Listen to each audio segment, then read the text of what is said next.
Olá, caros alunos e alunas, vamos para mais uma aula do nosso curso de Filosofia para o segundo ano do ensino médio.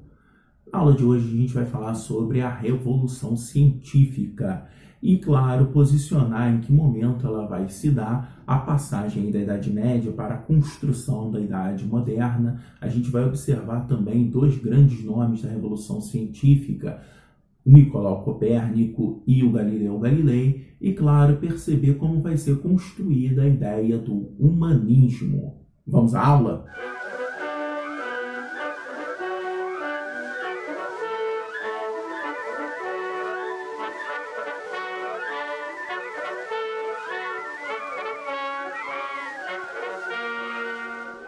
A gente começa observando aí da teologia a ciência, que na Idade Média a ciência serviu de base para explicações religiosas, estando submissa à teologia.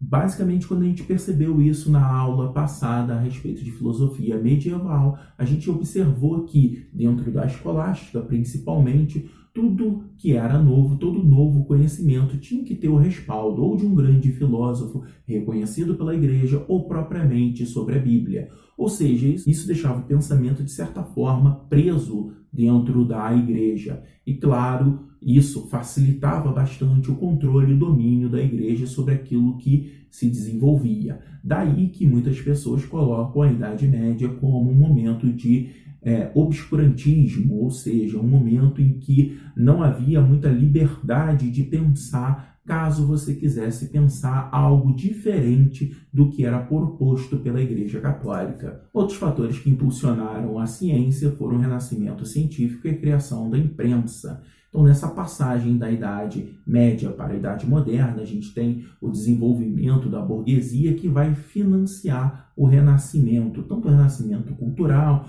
com as grandes esculturas de Michelangelo e por aí vai, até o renascimento científico propriamente dito, que nos interessa aqui, esse renascimento da ciência de grandes pensadores como o próprio Galileu Galilei. A criação da imprensa ela vai ser significativa, porque até então toda forma de você obter o conhecimento estava direto ou indiretamente atrelado à Igreja Católica. Era a igreja que tinha as principais bibliotecas, as principais fontes do conhecimento. E antes da imprensa, para que você conseguisse um exemplar de um livro era muito, muito difícil, porque os livros eles eram copiados à mão, manuscritos. Então, fazer uma cópia era algo muito complexo, na maioria das vezes feita por monges da Igreja Católica. Então, mais uma forma de você controlar o conhecimento. Quando Gutenberg vai desenvolver a imprensa, o que é a imprensa? Uma chapa, geralmente de metal ou madeira, no qual você vai colocar ali, olha, a tinta, bota uma folha, prensa aquilo ali e você já tem a folha inteira de um livro. E aí, claro, se você quer reproduzir, digamos, 5.000 livros, você pega naquela mesma prancha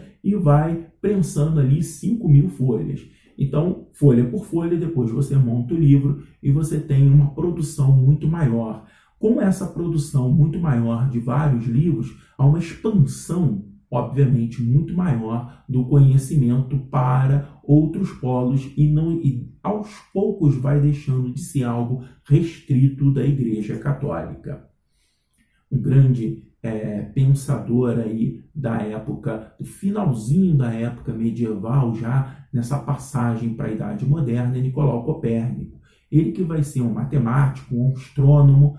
E olha que coisa interessante, Copérnico ele era um padre da Igreja Católica, ligado diretamente à Igreja. Ele que vai nascer e passar a sua vida na região onde é hoje a Itália. Então ele vai desenvolver, através de teorias matemáticas, a hipótese do heliocentrismo. O que é heliocentrismo, professor? É a ideia de que o Sol está no centro e os planetas vão orbitar o Sol. No nosso caso aqui, a Terra ela vai girar ao entorno do Sol. Diferente da perspectiva da própria Bíblia e da interpretação católica, no qual a Terra seria o centro de todas as coisas e o Sol circulava. Até nesse ponto é mais fácil a gente visualizar o nascer e o pôr do sol, e nesse sentido perceber que para a nossa perspectiva aqui da Terra, o Sol está se movimentando.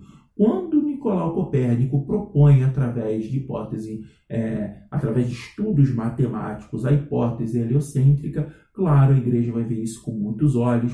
O próprio Copérnico vai sofrer bastante, ele vai deixar a sementinha que vai florescer depois com Galileu. Então a concepção aí, olha, de que Deus criou todas as coisas, está aí, olha, a mão de Deus, que seria a representação da mão de Deus, digamos assim, protegendo a Terra que está no centro de todas as coisas.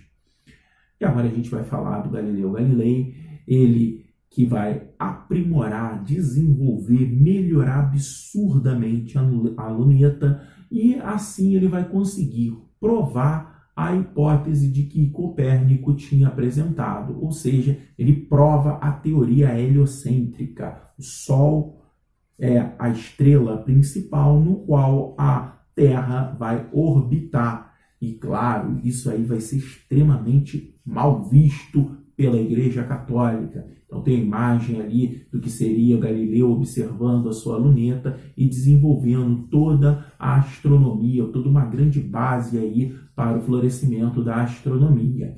Ele vai desenvolver a ciência experimental e apresentar uma separação da ciência e da religião. Basicamente, o que vai acontecer com Galileu? Ele vai sofrer muito com a Inquisição, vai ser preso e tudo mais, vai renegar a teoria heliocêntrica, vai falar, não é bem assim, eu não quis dizer isso, a conclusão acho que estava um pouco equivocada e tudo mais.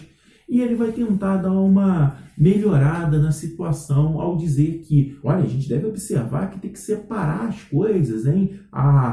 Elemento da igreja, os elementos aí que formam a religiosidade é uma coisa, os elementos da ciência, os elementos que formam o conhecimento, o saber científico é outro. Então, nesse sentido, a gente tem que separar as coisas.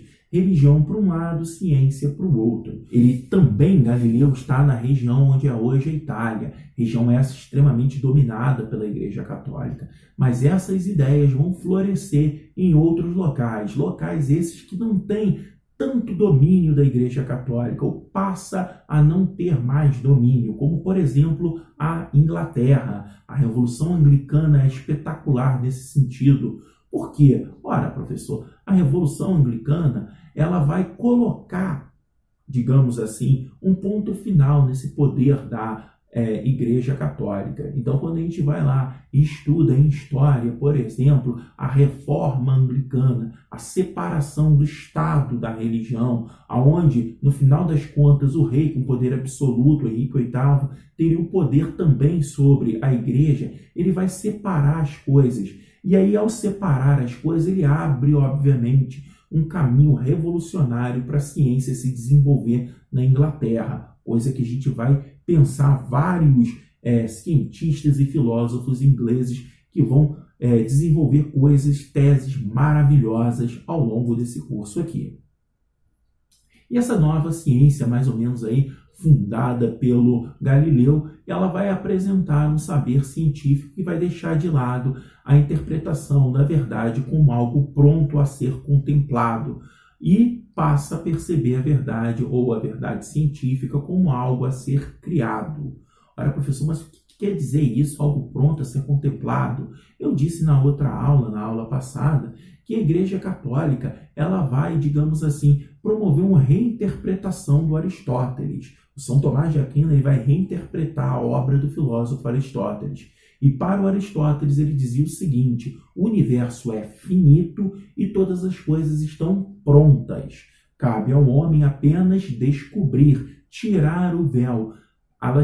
Tudo está pronto e o homem ele vai descobrir, vai apresentar-se ao conhecimento. Então, nesse sentido, o homem que não tem capacidade para saber todas as coisas, aos poucos ele vai descobrindo, tirando o véu que taparia as coisas. E é claro, isso vai ser muito bom para a Igreja Católica, que vai dizer o seguinte: tudo está pronto por Deus e cabe ao homem ir tirando esse véu e descobrindo. Agora, com a nova ciência, eles vão começar a reinterpretar e vai começar a pensar o seguinte: ora, não é bem assim não. O universo ele é infinito. Ora, o saber ele não tem que ser contemplado, ele não tem que ser descoberto. ele tem que ser criado. Então é através da experimentação que a gente vai criar. O homem passa a ser ativo na construção do conhecimento mediante a experiência que reporta a uma verdade. Nada mais científico do que isso. Eu vou experimentar, vou construir através da razão empirística, como a aula passada nos mostrou, através da razão eu vou construir um novo conhecimento. Então o homem ele vai ser, através da experiência, a gente tem aí, olha, algumas imagens da produção do conhecimento, da experiência e tudo mais, tendo essa construção. E é claro, olha só, gente, o homem passa a ser visto cada vez com maior importância por todos esses filósofos. O homem passa a ser uma concepção cada vez maior. E, claro, isso vai desembocar na ideia do humanismo. Ele vem com uma nova ciência, perceber-se que nada está pronto e o universo não tem uma finalidade. E, nesse sentido, cabe ao homem construir uma nova sociedade. Ora, se o universo é infinito, se nada tem o seu lugar, a sua finalidade, como dizia o Aristóteles, a gente deve construir o conhecimento e, obviamente, construir uma nova sociedade. Mas uma sociedade que vai, digamos assim, surgir a partir do homem sendo colocado como centro de todas as coisas, o homem colocado como centro do universo. Qual é a concepção humanista que a história vai nos apresentar? A ideia do antropocentrismo, o homem como centro de tudo. Mas por que esse homem? É o homem que produz o conhecimento que não está pronto, ele precisa ser desenvolvido através da experimentação. Então, o homem vai ser colocado cada vez mais como um fator a ser enaltecido pelos humanistas. E é claro, gente, isso vai se desenrolando ao longo da história e vai claramente desembocar em outro momento de extremo desenvolvimento humano, que é o iluminismo. Mas a gente vai chegar no devido momento a falar sobre todas as coisas, porque agora acabou. Obrigado por assistirem essa aula. Até semana que vem. Valeu!